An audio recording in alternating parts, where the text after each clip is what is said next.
بسم الله الرحمن الرحيم. ازيكم عاملين ايه؟ يا رب تكونوا بخير. النهارده هنعمل مع بعض كيكه الطاسه اللي انتم شايفينها الجميله دي مع بعض. هنعملها في الطاسه على البوتاجاز من فوق. مش هنحتاج في الحر ده نولع فرن ولا نستناه يسخن ولا نفتح عليها وتهبط. شايفين هشه ومنفوخه ازاي؟ طبعا هنشوف طريقتها سهله وبسيطه وهنقطعها مع بعض في الفيديو وهنشوفها كمان من جوه. وعملنا كمان صوص الشوكولاته الاقتصادي اللي احنا حاطينه على وشها ده من غير شوكولاته، برضو هنشوف الطريقه في الفيديو. قبل ما ابدا الفيديو متنسيش تحط لايك عليه وتشاركه مع اصحابك وحبايبك، ومتنسيش تقولي لي رايك تحت في التعليقات، ومتنسيش كمان لو عندك فكره لاي فيديو عايزاني اعملها معاكم برضو متنسيش تكتبها لي وانا هعملها معاكم. متنسيش دايما تروح على اول تعليق هتلاقيني سايبه كل لينكاتي. يلا نبدا الفيديو مع بعض ونشوف عملنا الكيكه دي ازاي. وكمان صوص الشوكولاته ببيضتين 2 هنوفر طبعا، هنعمل الكيكه. طبعا البيض غالي والدنيا غاليه، هنعمل الكيك ده ببيضتين 2 وهنعمل صوص شوكولاته اقتصادي. تقدري بس تعملي كمان صوص الشوكولاته ده لاولادك. انا كنت عاملاه قبل كده على صفحتي على الفيسبوك. عايزه اقول لكم كنت عامله برطمان الولاد اكلوه زي النوتيلا كده، طعمه حكايه يعني. انا حتى عماله اكل في الصوص ده جميل. يلا نبدا الفيديو مع بعض ونشوف عملنا الكيك والصوص ازاي. تعالوا نشوف المكونات بتاعتنا. معايا هنا طبعا المكونات الجافه دي: معلقه بيكنج باودر، كوبايتين دقيق، طبعا رشه ملح ضروري في الحلويات. معايا هنا 3/4 كوبايه حليب، بيضتين 2. طبعا دي كيكه السرعه والتوفير يعني سريعه، هنعملها في الطاسه وكمان هنعملها ببيضتين 2. فانيليا طبعا عشان البيض. معايا معلقه ونص كبار كاكاو، ربع كوبايه زيت، 3/4 كوبايه سكر. طبعا قلنا الحليب. هنحط معانا هنا البيكنج باودر، هننزل بيه على الدقيق طبعا كده. وباقي المكونات بقى هننزل في الخلاط. هننزل الاول بالمواد السائله طبعا كده، هننزل بالحليب بتاعنا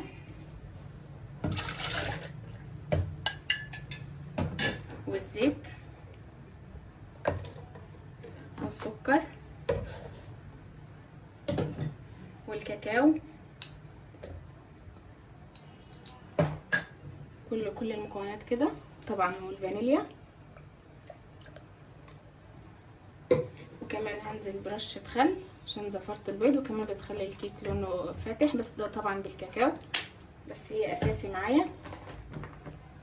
طبعا هنا حطيت البيكنج باودر على الدقيق. هنزل كمان برشة ملح بسيطة كده، وهاخد بقى كل المكونات اللي في الخلاط ديت اضربها ونرجع نكمل مع بعض. وكده خلاص بعد ما ضربنا خليط الكيك فضلت اضرب فيه شويه لحد ما تضاعف حجمه كده، وادخل فيه هواء لازم عشان ده اللي بيخلي الكيك ينفخ معايا.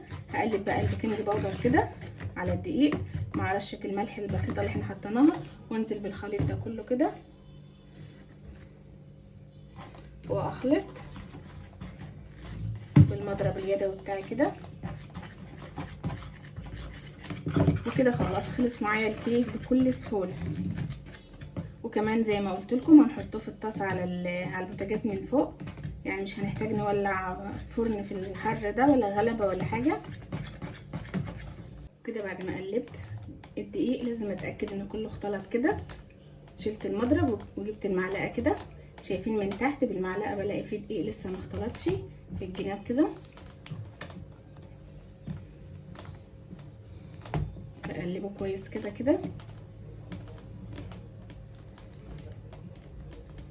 هركنه بقى على جنب. وجبت الطاسه اللي هعملها فيها، حطيت فيها معلقه صغيره زيت كده، وهوزعها بالفرشه بتاعتي بالشكل ده وعلى الجناب كده.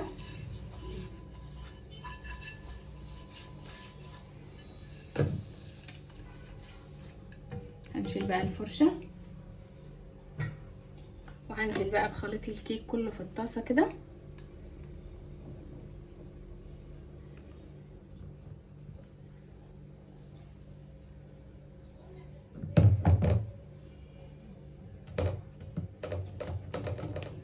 كده بعد ما فردينا الكيك في الطاسه بتاعتي، جينا هنا على البوتاجاز ولعنا كده العين الكبيره.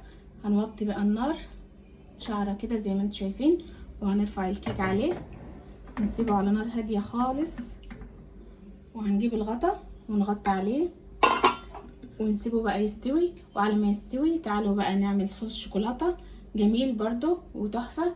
هنعمل صوص شوكولاته من غير شوكولاته، يلا نشوف هنعمله ازاي مع بعض. تعالوا بقى على ما الكيك يستوي نعمل صوص الشوكولاته اللي هنحطه عليه على وشه كده. صوص شوكولاته اقتصادي طبعا من غير شوكولاته، سهل جدا. معايا هنا نص كوبايه زيت، نص كوبايه سكر بودره. طبعا لو مفيش سكر بودره تقدر تحط سكر عادي، كده كده هنضربه في الخلاط وهيدوب معانا السكر. معانا نص كوبايه حليب وفنجان صغير كاكاو. هنزل بالسكر، هنزل الاول بالحليب طبعا، السكر. طبعا تقدري تزودي الكميه وتشيلي عندك في برطمان في التلاجة، بينفع لاي حاجه. هنزل بالكاكاو وهنضرب بقى. والزيت ده هنفتح الغطا وننزل بيه سرسوب رفيع كده واحنا بنضرب.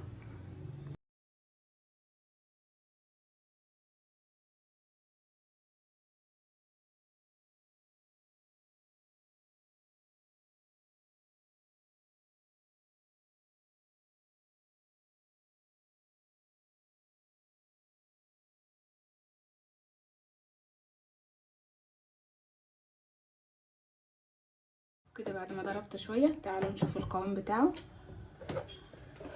شايفين القوام؟ طبعا لسه سايل، انا عايزاه اسمك من كده، فهرجع اكمل فيه ضرب شويه. هضربه كمان شويه ونرجع نشوفه مع بعض. كده خلاص بعد ما خلصت فيه ضرب تعالوا بقى نحطه في الكاسه ونشوف قوامه. شايفين؟ طبعا هو مع الضرب بيسخن، هيدخل على التلاجة على ما الكيك يستوي معايا وهيجمد عن كده.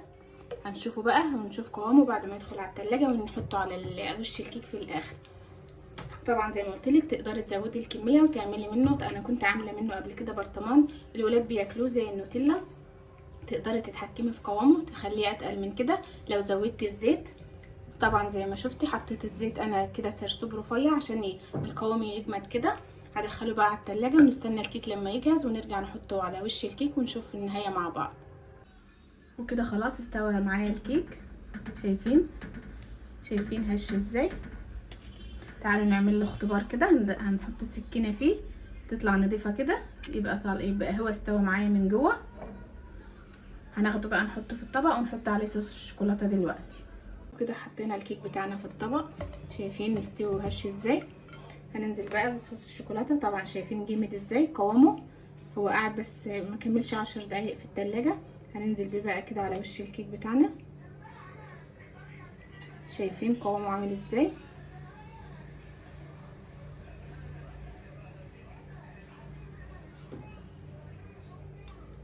هو هيتوزع بقى على وش الكيك. طبعا الكيك سخن وهيتشرب منه. هدخله بقى على التلاجة يبرد شويه ونرجع نقطعه ونشوفه من جوه مع بعض.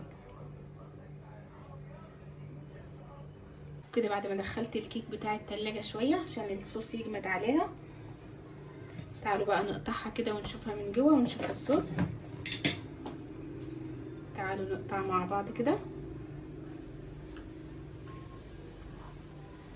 عايزه اقول لكم ان انا اكلت اكل من الصوص ده بجد. الصوص لوحده كده حكايه.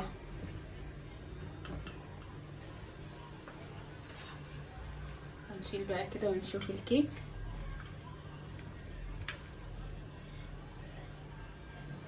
شايفين الجمال؟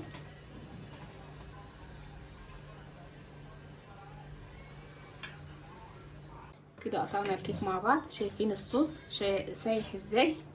تعالوا بقى ندوق. شايفين قد ايه مرتفعه؟ يلا ندوق مع بعض كده. شايفين الجمال؟